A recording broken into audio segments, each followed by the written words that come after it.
Behind me is the latest in a series of tests of a new type of propulsion system called a solar sail. This particular sail is very large. It's about 4,000 square feet, and this is only 1/4 of it. In its full size, when it's deployed in space, it'll be almost 17,000 square feet in area and the thickness of a human hair. Now, a solar sail is a propulsion system.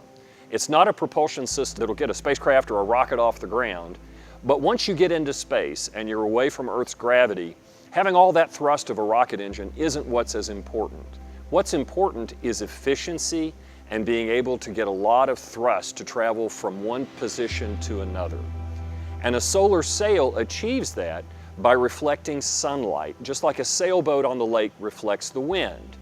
So this solar sail, with its large, lightweight, shiny aluminum coating, behaves just like that sailboat. We've had several test flights of solar sails. The first was in 2010, and it was a small sail called Nano Sail D. It was about 10 square meters. I am the principal investigator for NASA's first interplanetary solar sail mission, which is called Near-Earth Asteroid Scout, which is set to launch on the Artemis 1 rocket in the next several weeks.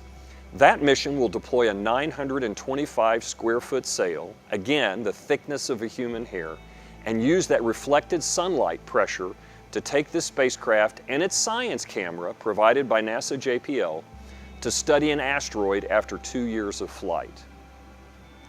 The sail deployment test that we just completed here at NASA Marshall was really a test of functionality of the sail.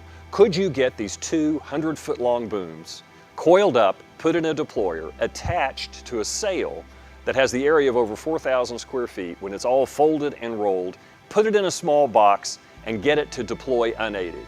And the answer is yes. We had a very successful test, and the results are evident in the pictures that have been taken and the data we collected during the test. And the key to enabling some of these missions is having larger and larger sails that are very lightweight. And that's why we're moving from sails the size of NEA Scout, 925 square feet, to 17,800 square feet with Solar Cruiser. And in the future, we'll make sails that are even larger still. And the larger the sail, generally speaking, the better it has a capability to do propulsion and higher thrust. Some of the missions that are of interest for solar sailing are things like space weather. Most people on the ground don't really think about it, but spacecraft in space are affected by activities on the sun. And there are solar storms that spread out into the solar system that require advance warning so that our spacecraft can essentially batten down the hatches and be ready to weather the storm. A solar sailcraft can continually thrust along the Sun-Earth line between the Earth and the Sun, closer to the Sun than the current warning satellites, and increase that warning time by up to 50%. Solar sailing captivates the imagination. It's the ultimate green propulsion system. What we're doing is we're maneuvering in space without any fuel, just using the natural environment to get from point A to point B. As long as the sun is shining, we can get propulsion. And the significance of that is there are a lot of science missions that need to be accomplished that cannot be done any other way. It will allow scientists to gain views of the sun's north and south poles on future missions, which we can't study right now. The reason why that's so exciting is I can't imagine trying to understand the Earth's weather systems if we don't know what's happening at the North and South Pole. Scientists are similarly handicapped when they try to study the sun because they don't have near continuous observations of the poles. Now, solar sails are obviously not for everything. Sails are limited to small spacecraft and small payloads. We won't be flying humans with them anytime soon.